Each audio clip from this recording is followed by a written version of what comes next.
आप देख रहे हैं जैन हिंदुस्तान न्यूज चैनल, सत्य बात सबसे पहले।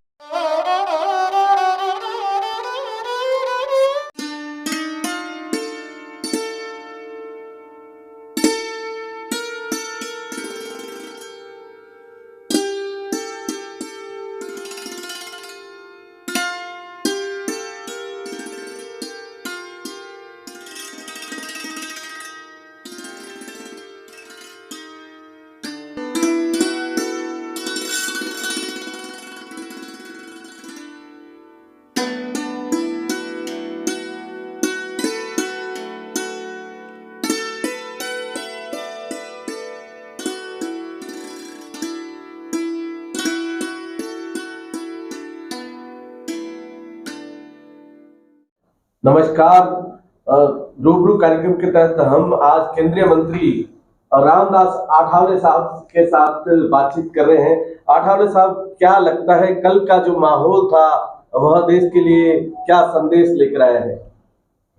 मुझे लगता है कि जो कल का माहौल था ये बहुत ही अच्छा माहौल था। मैं भी अयोध्या में मौजूद था। मुझे भी आरपीआई के अध्यक्ष के नाते निमंत्रण आया था और जो मतलब राम मंदिर ट्रस्ट है उनके तरफ से निमंत्रण आया था और अयोध्या में नहीं पूरे देश भर में माहौल बहुत अच्छा था। और जिस तरह बाबा साहब अम्बेडकर जी का संविधान जो है, ये संविधान सर्वधर्म समभाव की भूमिका रखता है। बाबा साहब अम्बेडकर जी का संविधान हर धर्म ने हर धर्म की बात करने का उनको अधिकार है, ये भी बात बताता है। और माननीय नरेंद्र मोदी जी के नेतृत्व में कल उसका उद्घाटन हुआ और एक बहुत ही अच्छा पूरे देश भर में और अयोध्या में बहुत अच्छा माहौल था, क्योंकि बहुत सालों के बाद 500 सालों के बाद ये प्रतीक्षा लोगों ने की थी। और जब मतलब यहाँ मुगल इधर आए थे तो मुगल आने के बाद जहाँ मंदिर था उस मंदिर को डिमोलिश करके वहाँ बाबरी मस्जिद बनाई थी। लेकिन इसका इतिहास भी है कि पहले जब सम्राट अशोका के बाद सारा देश बुद्धिस्ट था तो वह बुद्ध का मंदिर भी था, तो ये भी इतिहास है। लेकिन बाबरी मस्जिद के पहले वहाँ मंदिर था और हिंदू धर्म के लोगों की भावना थी वहाँ मंदिर बनना चाहिए, तो बन गए, बहुत अच्छी बात हो गई है। रामदास जी बहुत लंबे समय से सामाजिक और राजनीतिक परिप्रेक्ष्य में बहुत बड़ा इवेंट लेकर चलते हैं। क्या देश में जो है जातिगत जनसंख्या होनी चाहिए? हाँ, मतलब जो संसद का पूछ रहे हैं ना? हाँ जी। हाँ, मतलब ये जो जनगणना जो है, जनगणना सेंसस जो है जाति के आधार पर होना चाहिए, ये तो मांग कई सालों से हो रही है। लेकिन सरकार की पहले भी सरकारों ने नहीं किया था। खाली शेड्यूल कास्ट और शेड्यूल कास्ट का जो सेंसस है वो जाति के आधार पर होता है, लेकिन ओबीसी और जनरल कैटेगरी का नहीं होता है। उसका कारण ये है कि आर्टिकल 17 के मुताबिक अपन जो कास्टिज्म है उसको खत्म किया है। तो जाति व्यवस्था अगर खत्म की है तो फिर जाति के आधार पर संसद कैसा करेगी? सरकार के सामने टेक्निकल इशू है। पहले सरकारों ने भी नहीं किया, अभी पहले सरकार के लोग अभी मांग कर रहे हैं कि भाई अभी होना चाहिए।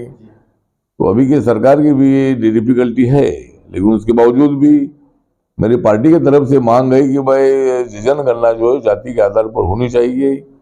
हर जाति की जनगणना अगर हो जाती है तो कितने जाति का कितना परसेंटेज है, कितना पॉपुलेशन है, मालूम हो जाएगा।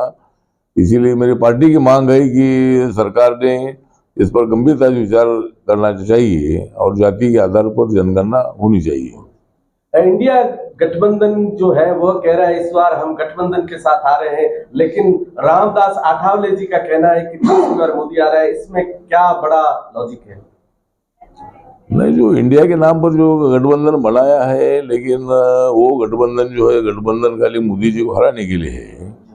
मोदी जी का जो रथ है ये विकास की दिशा से बहुत तेजी से आगे बढ़ रहा है, उसको रोकने के लिए सब लोग एक साथ आए हैं। इन लोगों ने विकास तो किया नहीं। कांग्रेस पार्टी सत्ता में रही लेकिन गरीबी हटाई नहीं, गरीबी हटाने का नारा दे दिया। लेकिन ये खाली घोषणाबाजी करने वाले लोग, नाटक करने वाले लोग हैं।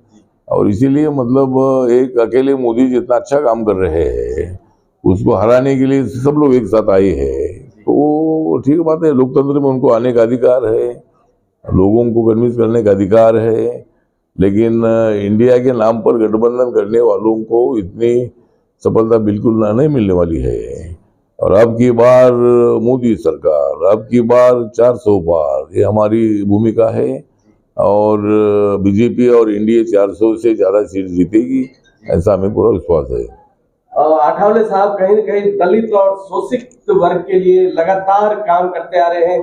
क्या लगता है आठवले साहब की अभी जो वर्तमान में सरकार है वह भी इस विजन में आपका बराबर साथ दे रही है? हाँ, तो मतलब जिस सरकार के साथ मैं हूँ, सरकार की तो कोशिश है कि यहाँ के गरीबों को न्याय मिलना चाहिए, सामाजिक न्याय हो, आर्थिक न्याय हो, शैक्षणिक न्याय हो, हर क्षेत्र में उनको न्याय मिलना चाहिए। इसी तरह की भूमिका सरकार की है, सरकार कोशिश कर रही है। एकदम हम लोग पूरा उनका काम किया ऐसा हमारा दावा बिल्कुल नहीं है, लेकिन जिस तरह जिन लोगों ने बैंक का मुंह नहीं देखा था, ऐसे लोगों के अकाउंट बैंक में खुल गए और कम से कम 50 करोड़ से ज्यादा लोगों के अकाउंट बैंक में खुले हैं। कम से कम जो मुद्रा योजना है, मुद्रा योजना ऐसी है कि 50,000 से लेकर 10 लाख तक लोन उसका मिलता है, बिना तारण वो लोन मिलता है। तो माननीय मोदी जी ने स्कीम शुरू की, मुद्रा स्कीम, और अभी तक 44 करोड़ से ज्यादा लोगों को लोन मिला है और उसमें कई लोगों ने अपना अपना रोजगार शुरू भी किया है। दूसरा जो उज्ज्वला योजना है, गैस सिलेंडर, जिनके घर में गैस सिलेंडर नहीं है उनको गैस सिलेंडर देने की योजना है। उसमें अभी तक 10 करोड़ से ज्यादा लोगों को गैस सिलेंडर मिले हैं। 4 करोड़ से ज्यादा लोगों को प्रधानमंत्री आवास योजना के मकान मिले हैं शौचालय के साथ, और कम से कम 4 करोड़ से ज्यादा लोगों को आयुष्मान भारत योजना, जो योजना एक फैमिली को 1 साल में मेडिकल ट्रीटमेंट के लिए 5 लाख रुपए देने का स्कीम है, तो अभी तक 4 करोड़ से ज्यादा लोगों को इसका फायदा हुआ है। और इसी तरह अनेक काम इस सरकार के माध्यम से हो रहे हैं और सरकार विकास की दिशा से आगे बढ़ रही है। और दलित और शोषित वर्ग के साथ सभी समाज को साथ लेकर चलने वाले रामदास जी अठावले जो संसद में एक अलग अमिट छाप रखते हैं, हमारे चैनल के माध्यम से आपको बहुत बहुत शुभकामनाएं, बहुत बहुत आभार। थैंक यू, आभारी, thank you. Anmol collection Bikaner शहर में मल्टी ब्रांड आउटलेट, रेडीमेड का भव्य शोरूम, जहां पर मिलेंगे आपको 2 साल से लेकर सभी उम्र के किड्स और मेंस कैजुअल, फॉर्मल और party wear dresses, pant shirt, T shirt, kurta pajama, coat pant suit, sherwani, jacket set, western outfit के साथ साथ समर और विंटर कलेक्शन की भरपूर रेंज उपलब्ध है आपके लिए अनमोल कलेक्शन में, वो भी विशेष आकर्षक स्कीम और उपहारों के साथ। पता याद रखें, अनमोल कलेक्शन, खजांची मार्केट, बीकानेर। गोलछा स्टोर बीकानेर में स्वादिष्ट ब्रांडेड खाटा, सभी तरह के जायकेदार अचार, चूरी, सुपारी, माउथ फ्रेशनर और मुरब्बे में सालों से ग्राहकों के विश्वास का नाम, क्योंकि यहाँ मिलते हैं ग्राहकों को सभी प्रोडक्ट्स नंबर 1 क्वालिटी के साथ। और जी हाँ, ये सभी प्रोडक्ट्स आपको हमारे यहाँ मिलते हैं होलसेल के दामों पे। बीकानेर में नंबर 1 और सुप्रसिद्ध आपका अपना गोलछा स्टोर। पता याद रखें, कोट गेट, सट्टा बाजार, बीकानेर।